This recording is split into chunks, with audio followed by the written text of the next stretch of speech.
Too much background.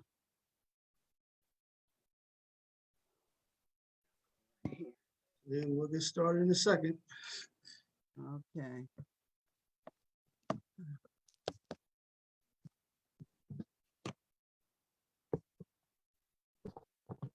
Okay. I guess that's the best. Oh, maybe I'll do it this way. All right, 5, 4, 3, 2, 1. Here we go. And welcome to another edition of Showtime TV. I'm your host, Omar Rashada. I have a very special guest. He's no stranger to the community. Wow, how many? About 100% of people know her. Maybe a small percentage may not know her. But I want to introduce everyone to Dr. J. Macklin. Dr. J, good evening and welcome to the nice program. And thank you so much for having me, Mr. Omar. It's always a pleasure to be on your show. All right. All right. So let's just start off with your background for those who may not know you. Just give a background of who you are. Um, you're a doctor. You have a doctor's degree. You're a reverend. So let's talk about your education first. So let's talk about your bachelor's degree, your master's degree, and your doctorate degree. All right. Well, I am a native, born and raised in West Virginia. Came to Delaware, and from the time I was 8 years old, I went to Wilmington Public Schools, went to Delaware State College, University of Delaware, Wilmington College, you name it, and the Jameson School of Theology and Ministry in Philadelphia. And so I have a bachelor's in secondary education and poli sci and master's in theology education and PhD in theology education. Okay. And I have been a teacher. I started my own homeschool in Delaware uh, in the 90s and early 2000. And that is a little piece of what I have been doing all these years of long life. Okay. Now, most people may not know, or they may sometimes forget. When you put the doctor in front, sometimes they may forget that you're also a reverend. So how'd that come about? I am. Well, actually, I was called into the ministry and I've been an ordained and licensed minister since 1990. I Mm, am a part of a worldwide ministry from Columbus, Ohio, and I was ordained by Reverend Dr. Uh, Rod Parsley. You may know him. He's a worldwide ministry, one of the biggest ministries in the United States. Most of my family are from Ohio on okay. my mother's side, and I became the area director for that ministry in Delaware in the 90s and 2000. So that is my story. And then, of course, I went to college in Philadelphia for the um, doctorate of theology and just stayed at it until I finished. Right. And so I do have that background. So a lot of people don't know, but I've also pastored for many, many years. Right. Even before people knew it, I was pastoring probably in the early 90s. And so my background in history is so varied and broad. Right. I can't even begin to share it all. Okay. Okay. Well, you can get people some pieces and bits, so that's good. They get a take of who you are and how you got started. Stop the Violence Coalition. That was your baby for quite some time. You're involved in that organization for a very long time. What is Stop the Violence Coalition? How did you get started? And what's some of the things that you do in the community? Stop the Violence Coalition started in really after a little boy 5-year-old was shot and killed in the barbershop.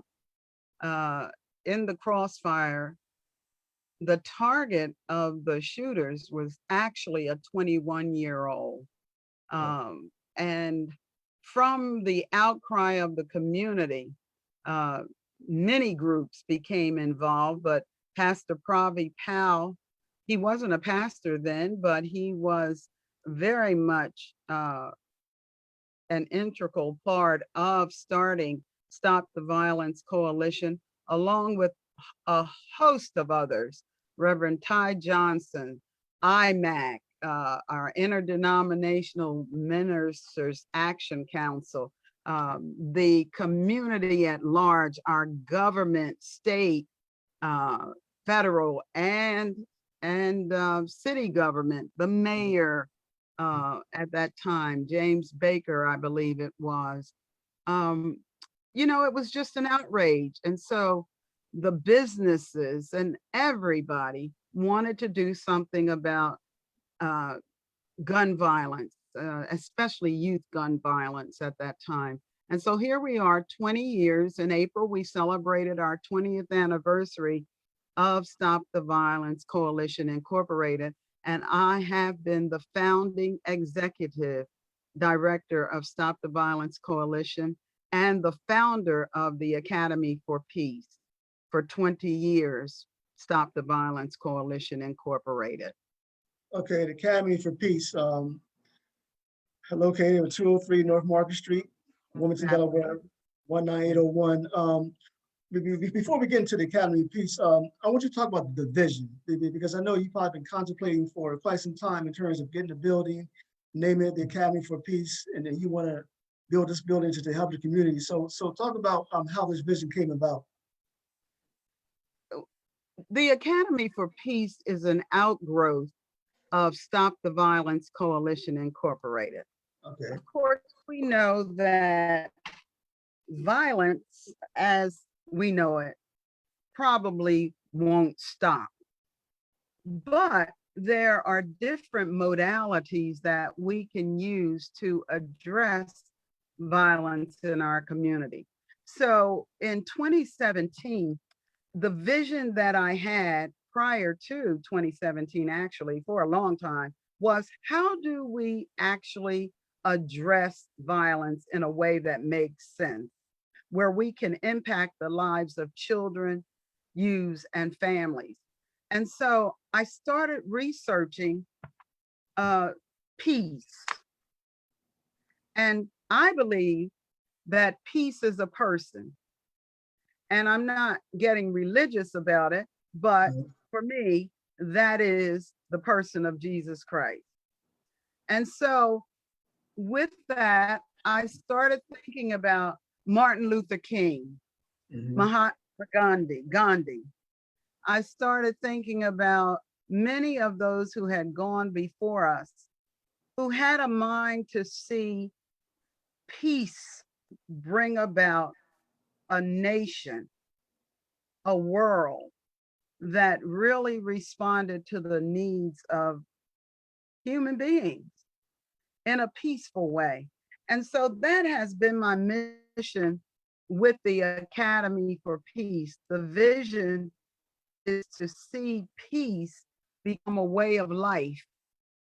Because I personally believe that if we can reach our children at a younger age with a healthy attitude toward general behaviors, such as manners, such as interacting in a calm, peaceful way. And there are ways to introduce that into every setting in our lives. And so the Academy for Peace was started with that vision in mind, that we would just promote peace as a way of life. And so we are in the pursuit of peace in everything we do, trying to get people to see that there is a better way. There is another way. Right. And I think one of the things that can really help to stop the violence is people knowing themselves, knowing their history, knowing their heritage. And you have a program that you currently just started for the summer. It's about history. It's about us knowing our history. You want to talk about that? Yes, I didn't mention that I am a history teacher, right? Okay. So I have a natural and a historian and a poet and writer.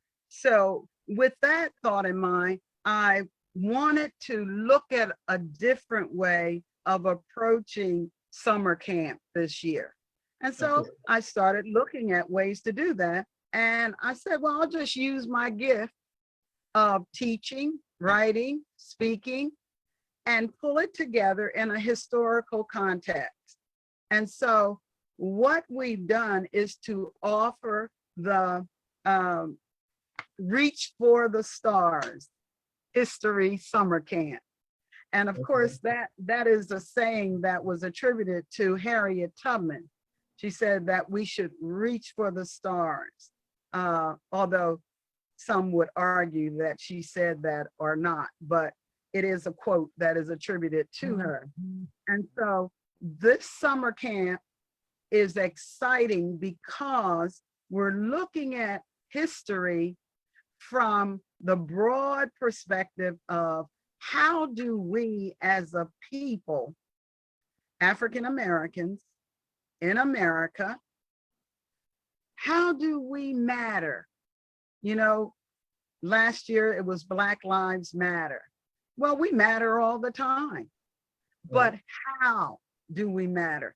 What does that mean from a historical context? And so what we're looking at is Africans coming to or being brought to this land, why, and passage to this area. And so there were many people involved in Swedish history, Jewish history, right here in Wilmington, Delaware. And so our kids, and I'm finding that some of our kids don't know geography. Oh, yeah. So if they live on the west side, they don't know where the east side is. If they live on the north side, they don't know where the south side is. So history brings all of that into perspective and to view so that the kids can focus on who they are and where they fit into the history of a people. And so it has been exciting. We're on our third day. And I'll tell you, it is just exhilarating to see how excited these children are. They are hungry Right. after being quarantined, after having to do Right. Zoom education. They are excited to be out. We walk every day around the city. We have explored the very places that they hear about in movies, such as Harriet, when Harriet Tubman got to Wilmington, Delaware, and she went to the home of Thomas Garrett. Well, where's the home of Thomas Garrett? It's right at 4th and Shipley, Mm. right where Dell Tech is today. There's a placard there that lets us know that. But how many, even of the adults in our city, realize that when you are watching Harriet Tubman, the movie Harriet, you're hearing about places in Delaware, the Christina River. As we walk the riverfront, she had to cross the Christina River on her way to Philadelphia Freeland. When she knocked on the door of Mr. Garrett, who was the underground station master, they called him, there was a code that they had to use. It's a friend of a friend, because they were Quakers, they were friends, they were abolitionists. And when the slaves escaped and came through Wilmington, they would knock on that door and they would find peace, Right. and they would find a time of comfort from a hard journey. We Right. even went to the statue that's in the Tubman Garrett Park. And of course, we Okay. have August Quarterly there every year. But how many realize when you're looking at that statue, you see Harriet Tubman being cloaked by Thomas Garrett, and Thomas Garrett is holding a lantern, which represents light. But if you look behind Garrett and Harriet, you'll see that there's a couple Right. and they're in the water. And you may not realize that is a river or a body of water that they're climbing through. If you look on the side of that couple, you will see that they've taken off their clothes, their shoes. And I noticed something the other day that there was a bag there that they had to leave everything they had with the hopes of reaching free land. What a thought. Right. What a thought. And so the children were able to see many of the things that they could only remember from perhaps a movie, but they Right. hadn't read about it and they had not been able to see this wonderful statue. It's one of my favorites. And it was an eye opener. Right. In You know, that, just looking at, mhm. yeah, What did you? interrupt you. Yeah, but just listen to you speak. Next month, Wilmington, Delaware is going to have the annual Clifford Brown Jazz Festival. And of course, Clifford Brown was a big time musician here in the city of Wilmington. So I want to ask you, in your curriculum, teaching the children, are you going to be teaching them about the performing arts, such as artists like Clifford Brown and maybe some of the other like actors, dancers, and things of that nature there? Absolutely. We will be visiting Christina Cultural Arts Center. But Right. as a part of that, not only will I teach them about Christina Cultural Arts Center, because I was raised on the east side of Wilmington. I'm a Okay. coal miner's daughter. My father brought my mother and our family here from West Virginia. He was a coal miner. And when we came here, we landed, if you will, on the east side of Wilmington, which was a beautiful community to live in. It was right there in the home of Swedish history. Right. And I had the privilege, and I really say honor, of being a member of Old Swedes Church, which is the oldest active church in America. 1698, that church was open. And so through my being there at that church, I learned a lot of history and Swedish history and how that played into Delaware. And guess what? My mother was part of the Jazz at Home Club. Okay. And the Jazz at Home Club was very connected to, guess where? The Baby Grand Club. And of Yeah. course, Clifford Brown lived right down the street from the Baby Grand. Mm. And of course, many of our mothers and dads during that era went to the Baby Grand. And so a lot of my hearing of my mother, who was a member of the Jazz at Home Club, was Baby Grand, Millie Cannon. Millie Cannon was a South Bridge resident who was a jazz singer with Press Johnson. And they used to travel all over the East Coast and beyond. And my mother was their driver. Isn't that something? Oh, wow. So That's awesome. We knew Millie Cannon, we knew Press Johnson, great musicians. We knew Chat. I can't think of Mr. Chat's last name right now. Somebody in the audience might know. Right. But that's how I grew up. So Christina Cultural Arts Center on the east side of Wilmington on Church Street, before it moved uptown, was Okay. the central meeting place of not only children, but our parents went there for cooking classes, Okay. for Bible study, shipping together, for choir practice. And of course, we went there as children to watch the Beverly Hillbillies Island TV. Now, isn't that something? That's You know, what Dr. we J, would do. We you didn't have, know, right. yeah, You know, my grandmother told me that I don't know if it was the baby grand or not, but she told me some well-known singers and performers, like I think maybe like James Brown, they used to come into the city of Wilmington and perform. absolutely. And I Wow. saw James Brown when he came to the Armory, which used to be right there where St. Anthony's senior housing is Okay. on, is that Scott Street? Yeah, I think somewhere in Little Italy area. Yeah, somewhere in Yes, that right area. there where St. Anthony's is. Okay, And yeah. came there, that used to be the Armory.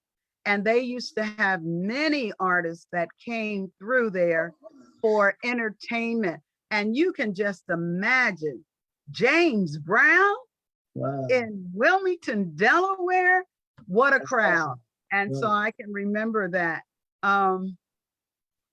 There were many, many stars that came through. I can't even begin to name them all because some Right. of them were uh, pre my time, but Okay. my mother knew them all because of Millie Cannon, and the Cannon family in South Wilmington are still there. Right. And we honor them. As a matter of fact, the Millie Cannon Park is right there on Hill Street Right. And you or know, New Dr. J, you being a business lady, you taught me many courses in business, and I was one of your students. You um, were one of my students long term. I don't know how many classes you took with me. well, it's always learning. But I want to know, you know, from my grandparents told me that there used to be a lot of businesses in the city of Wilmington, African American businesses, and you know, when we teach your curriculum about the history of entrepreneurs in the African American community. Yes. Well, I am the founder of the Direct Sales and Home Based Business Network. And of Mhm. course, as you said, you took many of my classes. As a matter of fact, you were one of my long-term students.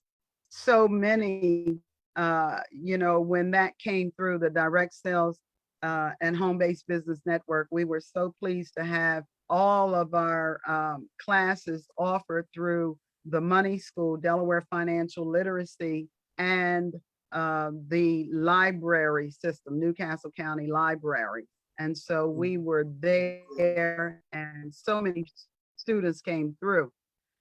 This area that we live in, Wilmington, Delaware, was a thriving community on the east side of Wilmington.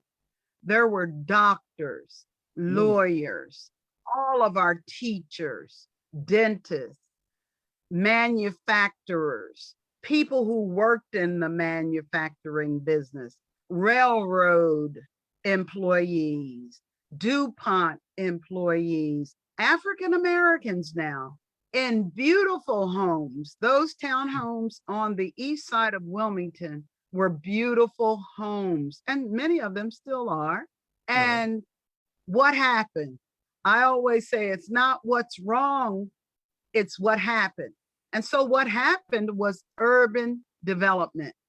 Okay. I'm also a former city planner, worked for two mayors, Mayor McLaughlin and McLoney, as the financial federal grants assistant, a city planner, and worked on the riverfront development project. A lot of people don't know these things because I don't go around telling it. It's just there and Right. it's Right. part of my life. I can't deny it. And anybody that want to deny it, they can't deny it either because they know I did it. But Right. what you asked about is so true. Many of our families had prominent family members. As a matter of fact, I'll share this with you. One of the books that I'm using in my class for Okay. the youngsters is called Growing Up Black in Newcastle County. Wow. And it's a compilation by Dr. Jean Nutter, whom I'm sure many of our viewers and listeners have. Community uh, figure, very prominent, and she compiled this book. And you can get this book, by the way, at Walgreens all Oh, over the state. So okay. if you would like to know more about Black history, our history in Newcastle County, in Wilmington, Delaware, it takes you all the way from Wilmington, Claymont to Middletown, Newark, all the way through Newcastle County, which actually goes to Smyrna. Right. So Dr. Okay. J, yeah, when we look at our communities, um, people used to say, everybody knew everybody, you leave your doors open. It was peace, it was no shooting. Like you said, you had doctors, you had lawyers, you had teachers all living in the community. I mean, it was a village. The village raised a child. Mm-hmm. 2021, prior to that, like a whole different community. So Well, from being family to where we are now today. you know what? I am so pleased. So many wonderful parents. One of the things that we did with Stop the Violence Coalition Incorporated, we agreed that every program that we offered had to have a parental component where the parents were engaged.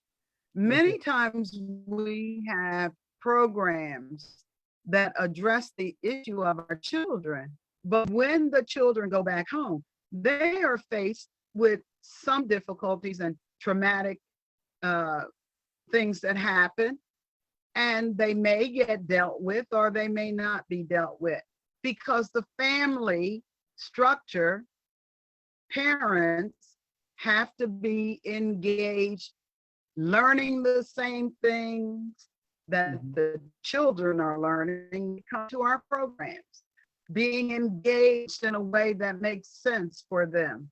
And so we made a plan that we would always have programs, not only for the children, but engage the parents, because I just think we all have to be on the same page or else you're disjointed. And so we want to reach the parents as well. So we do uh, intervention, mediation, and try to reach parents right where they are with the needs that they have that will help build a stronger family. I Okay. hope I answered that Yeah, question. yeah, yeah. Definitely. Going back to your history classes, what are the age of the students that are attending your classes, and how long is it going to last? The campus for 3 weeks. It started this week.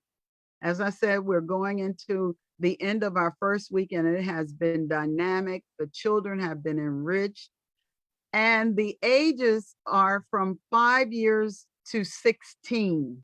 Okay. And the 16, 15, 14 and 13-year-olds, I call them interns. Okay. They are our summer interns. So they are helpers with the program and they learn how to do everything that I do Right. Okay. as a program director, because we're not just raising up children to be in this program and leave it. We're raising up dynasty. We're building family. Right. We're raising up children who will become prayerfully activists, community engaged people. And so we want them not only to be having fun. Yes, that's a part of our program. We have a lot of fun. Anybody that knows me, I'm going to have fun. And so Right. we want the children to enjoy themselves, but we also want to leave them with legacy of understanding their heritage. And so our children are 5 years old up to 16. And the 16-year-olds are helpers. They understand that when they come to the program. Okay. So is it too late for students to enroll in the history classes, or do they have to wait until next year? They'll have to wait until next year, unfortunately, Okay. because we are at our quota. Oh, okay, got you. Believe it or not, and I really appreciate this family. There is one family that had 9 children that fit the bill totally. Wow. So there are a total of 4 families, which is wonderful. I'm Yes. loving it because one family is a homeschool family. And of course, I homeschooled my grandchildren in the Macklin Wisdom School, which was a certified homeschool with the state of Delaware. And I homeschooled them from 2nd and 3rd grade to college. And Awesome. so this particular family with 9 children, they were excited to be able to engage their children in a history camp because they're homeschooled. Right. And then we have 3 other families uh, who just thought it was a great idea. And the kids are really eating it up. I have been so delighted to see how much they enjoy it. It's a lot of walking because there's a lot of history that Mm. we can walk to. And so we're taking advantage of all of it. Would you like to hear a little bit about our schedule and curriculum? Oh yeah, definitely, definitely. Let's get it out there. Okay. Well, as I said, I'm sorry that we can't take any more students for this year, but just let me tell you what we're doing. Each day we have a particular area of study. And so the camp is called Reach for the Stars History Camp. And on our first day, and I am so thankful for my friends. You can't do anything without friends. And Right. so I have musician friends who will be coming through. I have historian and actor friends who will be coming through. I have connections with all of the major community centers. We'll be swimming at the YMCA, and I'll be sharing the history, my involvement with the YMCA Black Achievers in Business and Industry program, as well as the history that surrounds the Walnut Street YMCA, which we used to call the Black Y. And so we will be studying the history while we're swimming in the pool. Oh, So okay. each day there's a new activity. But on the first day, we had our arrival and Reach for the Stars. I told them about why the camp was called Reach for the Stars. Then we have a word to live by. And after that, we take our Reach for the Stars walk. And so on the first day, we learned that we will say, I will, I can, I did, and I do. And so right from the start, we introduce what we do at our academy, the Winning Attitude Program. I also offer the Winning Attitude Program in the prison. So this is a program that redirects our thinking into positivity. No matter what we're going through, no matter what we're doing, we're thinking positively. So I will. Can you do that? I will try. Right. I can do that. I did it. And they get Mhm. excited about knowing that they don't have to shy away from things that may seem difficult. And then we went on our history tour and we called it Meeting Harriet. We went to the Tubman Garrett Park and there we met Harriet. And so they began to explore the life and times and history of Harriet Tubman and Thomas Garrett, right here in Wilmington, Delaware. And the whole idea is to show them who they are in relationship to history. And they enjoyed it very much. The walking, they love. The getting out in the fresh air, they love. And meeting my friends, because Harriet Tubman is one of my dearest friends, you know. And then we went to the Friends Meeting House. And yesterday, oh, I'm sorry, on Tuesday, we met Mr. Garrett. And there we found the Underground Railroad. And that was exciting. And then we come back and we have breakout sessions to talk about what we learned. But because I also enjoy writing, we write about it in our journal. Each child owns their own journal. Awesome. And during this 3 weeks, they will write. But not only will they write, they have enacted each day of their journey in the camp so far. So if you go on the Facebook page, J. Macklin or the Academy for Peace, you can follow our journey in the history camp. On today, it was exciting. We started with music, the sounds of Blackness. You asked about music. Right. And they knew right away. The family knew right away, sounds of Blackness, we know that. And so they became engaged in hearing the stories of a people through music, through the sounds of Blackness. So today we talked about Delaware history and how African Americans played a part. And how did we do that? We started right on Market Street, right there at 203 Market, which is the Academy for Peace. And we moved up the street all the way walking to the Delaware History Museum. But as we walked to the History Museum, we played I Spy, and they were supposed to find plaques that told the story of the area. Now, let me tell you some of the plaques that we saw. Who knew that the very building that the Academy is in was the first Jewish settlement in the 1600s in Wilmington, Delaware? The first synagogue was opened right here in this Loma district. Isn't that amazing? Did you know that, Mr. No, I did not. In the 1600s. This block, as a matter of fact, when we to Wilmington, Delaware in 1960, this block was full of furniture stores.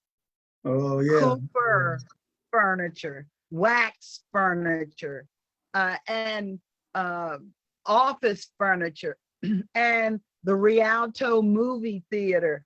All of that's gone now, of course. But this area that we call Loma, and Loma simply stands for Lower Market. Did anybody know that? You hear people say the Loma district. It simply means low market. So in this area, guess what we found? We found the Jewish settlement. We found that Abraham Lincoln, when he was a senator, came to 4th and Market to what's now called Lincoln Square. The very building right there on 4th and Market, that's now a chiropractic office. And we found out today that the chiropractor who owns that business is a Black man. Wow. That many people didn't know that.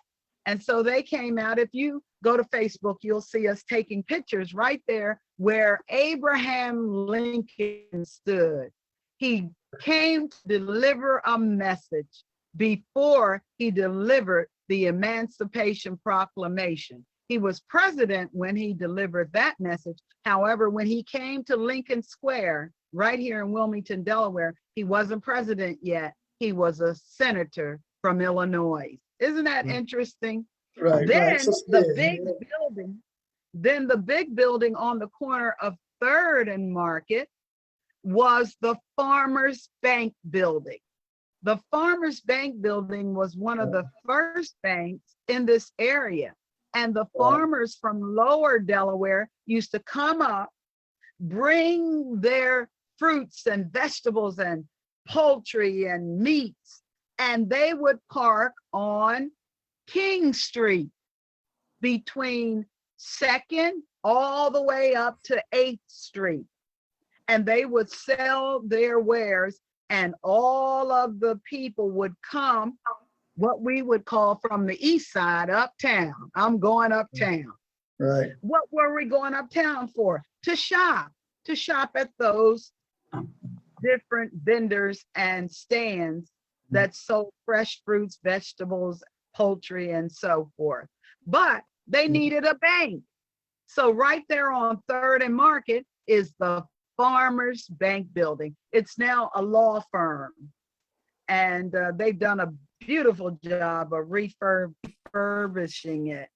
And as we walked on up the street and we got to the Green Box vegan vegetarian restaurant, I was able to tell them about the young man who opened that Green Box store right there on 4th and Market, a young entrepreneur.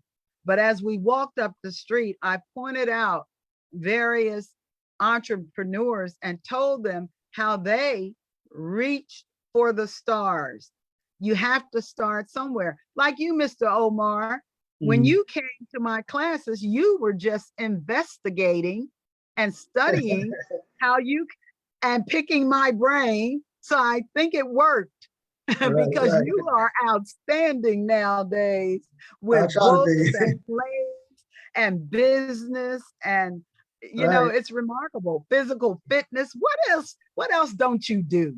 Well, you only live once, so you gotta try to live once, so you gotta try to be the best you possibly can be. But Dr. J, we're running short on time, but I want to ask you a couple more questions. I can't believe we're almost out of time. We can't be. Oh yeah, you taking all that knowledge. But one of the questions I want to ask you is that, when we talk about Black history, we often talk about Blacks from slaves that were brought from Africa, but people rarely talk about what were we like before slaves. Exactly. In your curriculum? Absolutely. As a matter of fact, tomorrow we will be going to the Walnut Street Y for swimming.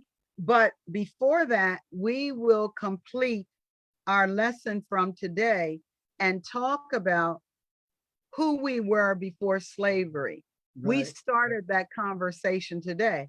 And of course, we know that Africa is the seat of humanity. Right. Humankind started in that alluvial river valley, the Nile River, the great Euphrates River. All of those rivers ran through Africa. And guess what? If you read the Bible, you will find those same rivers mentioned in the first book of the Bible, Genesis. Right. And so, yes, I talk about who we were before slavery. We were kings, queens, mathematicians, physicians. We were a people of wisdom, knowledge, and great wealth. And the wealth and the wisdom and the knowledge and everything that we were is still there, still a great people. And so as we walk and as we talk and as we listen to the story, we are placing ourselves in the position of Africans before slavery. And then I like to say we are back to the future. We go back so we can run into the future Right. with Doc- all of the wisdom Right. of the ages. Go ahead, honey. One of the things that you didn't mention that you are through my observation is that you are a humanitarian. I've seen you bring homeless people in to feed them. I've seen you open your doors for everybody, not just one particular segment of people, but for everybody. I mean, even those who wanted to use your facility and didn't have money, you allow them to do so anyway. So just talk briefly, as time as we run out of time, talk briefly about Dr. J, the humanitarian. Well, first, I don't know what you're talking about. I just do what I can because if it wasn't for the grace of God, there go I. Okay, If it wasn't for the grace of God, it could be me who would be homeless. right, It could be I who would be without friends. It could be my family that didn't have a college education. And all of my brothers are college educated. They don't live in the state of Delaware any longer, but they okay, are all great men. One engineer, one a radio personality in the Midwest, one uh, journalist, worked for the Philadelphia Inquirer and the Atlanta Constitution, winner of a nomination for a Pulitzer Prize. So we have been blessed. And I thank my mother and my father who worked, taught us the value of work, and most importantly, my mother, who was the greatest humanitarian that I've ever known, in that there was nothing too great that she could do for anyone. She would give her last, she would speak to encourage people. She right, was funny, you know, and I miss her very much. But if I had to answer your question, I would simply say, I just thank God every day when I put my feet on the ground that He has given me life, health, and strength to do what I do because of Him. right. Awesome, awesome, awesome. Now, once again, you have the summer camp currently at the Academy of Peace. So what should we look for in the fall, in the winter? What programs you got coming up? We are so excited. You know, for years I did what we call with Annette Fletcher our Wear Your Crown program, where Okay, we promote amicable relations between women and girls, just building the right attitude and looking forward to that. We're expanding that program with Miss Annette Fletcher. And we're also looking at two programs for our youth. One is GLAM, Glowing Ladies Attitude Models, where we model the right attitude, and man is manners always needed, where we teach young men how to become gentlemen scholars. Isn't that exciting? that's awesome. So, and then we will also introduce once again our human development program that is comprehensive. It reaches every area of our lives, from our finances to building home-based build businesses, education, you name it. We probably will touch on it in our human development program. I just want to show you these, Mr. Omar. Oh, okay. What we got there? These are pipe cleaners. And in reaching for the stars, one of my team leaders came to me and said, look what I make. Look at that. Oh, Those are superheroes okay, right. from pipe cleaners. So we have artists in our youth group. We have fashion designers. One little girl came and said, Dr. J, do you sew? And guess what? I do. She said, can you teach me to sew? I have a sewing machine, but I can't use it yet. So who knows? We might even do a sewing program this fall. I don't know. I'm open for whatever drops into my spirit. We're also going to be doing inspirational programming on Sunday afternoons and evenings. So I put that on Facebook today. Please get in contact with me if you have any inspirational gifts, talents, music, spoken word, you play instruments, you're in a band, you're in a choir, and you want an outlet for your expression, contact me. We have a platform for you. And we'd like to see you at the Academy for Peace. You used to come to our Super Sundays after service, Oh, Mr. yeah, Omar, yeah. and they aren't they awesome?